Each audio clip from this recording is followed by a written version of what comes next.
Hello everyone, this is Brandon, and for a few minutes I'd like to talk about sleep and weight loss. A lot of us tend to think of weight loss and weight maintenance as falling under two things. We have to eat better and we have to move more. And to a large extent that is completely accurate, but it's some of those smaller afterthoughts that are really going to be a major key down the road for us. One of those things is sleep. The vast majority of us are chronically tired. We are connected to our jobs 24/7. The rise of social media keeps us on there for longer periods of time. Netflix and chill is something that we do on the regular. It's just what we do. We just don't sleep. A lot of us get 4 and 5 and 6 hours of sleep when the recommended amount of sleep is 7 to 9 hours. Trust me, I'm not going to ask you when the last time you got 7 to 9 hours of sleep. But I know for a lot of us that rarely, if ever, happens. So there are a couple of things on the board behind it that we will discuss, or that I will discuss, to kind of give us a little bit more in-depth look at why sleep is so important to our weight loss, our weight maintenance goals, and to our health in general. The first thing we want to look at is leptin and ghrelin regulation. Leptin is appetite suppressing hormone. Ghrelin is an appetite-inducing hormone. Take a guess as to which one increases in our body as we get less and less sleep. Yes, it is ghrelin, our appetite-inducing hormone. Remember that time where you didn't get a bunch of sleep, but you just couldn't stay full, you're always hungry? Boom, hormones in the body. Sleep helps to keep those regulated. And when they're regulated, we tend to eat the proper amounts more often, all right? So sleep is great for hormone regulation. Number 2, if you're up, you're going to eat. Let's be serious. If you're up watching Netflix or doing work or doing anything later in the evening, you're going to eat whether you're hungry or not, because a lot of times we're bored. That's just what we do. And that, for a lot of us, that could be hundreds of unaccounted for calories over the course of the day. Number 3, increased cortisol levels. I've talked about this in multiple other videos, but cortisol is our stress hormone. If we do not give our body a chance to recover and to rest and to rebuild inside, our bodies tend to be under even more and more stress. So cortisol gets released more often, all right? And so what that does, that will increase fluid retention. That will also increase fat buildup in the abdominal or stomach area as well. So nobody wants that, right? So get some sleep. Next, decreased workout performance. Now, I'm going to take this a step forward because it seems pretty self-explanatory.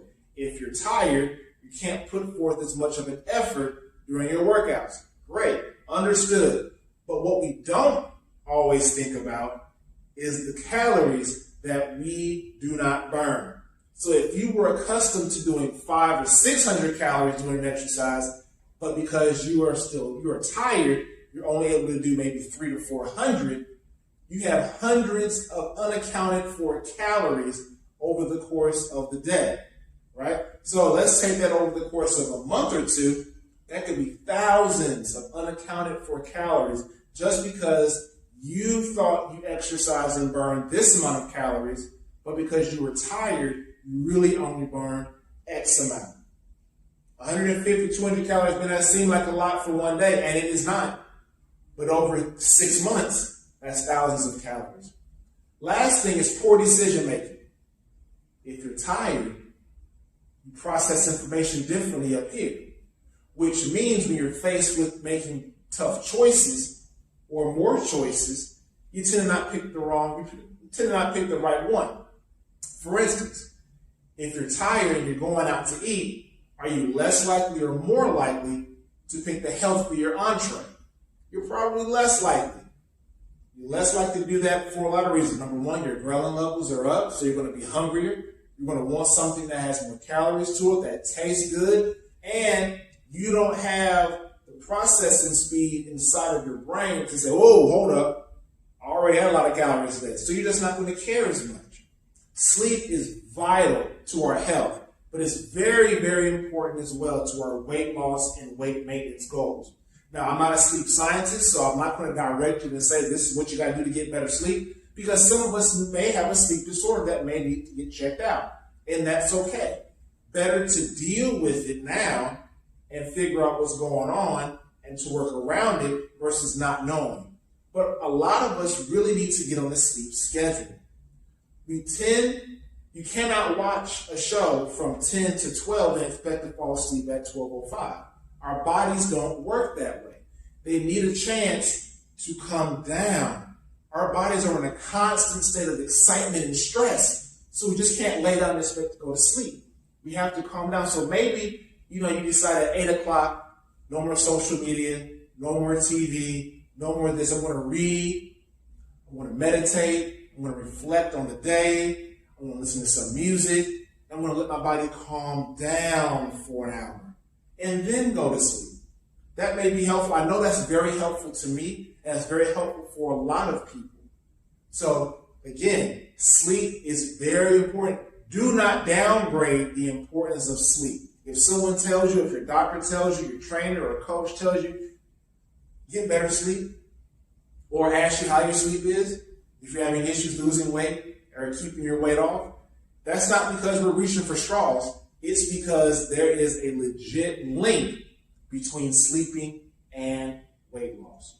So if you do have questions, you're more than welcome to contact me through email, through text message, through direct message, whatever is comfortable for you.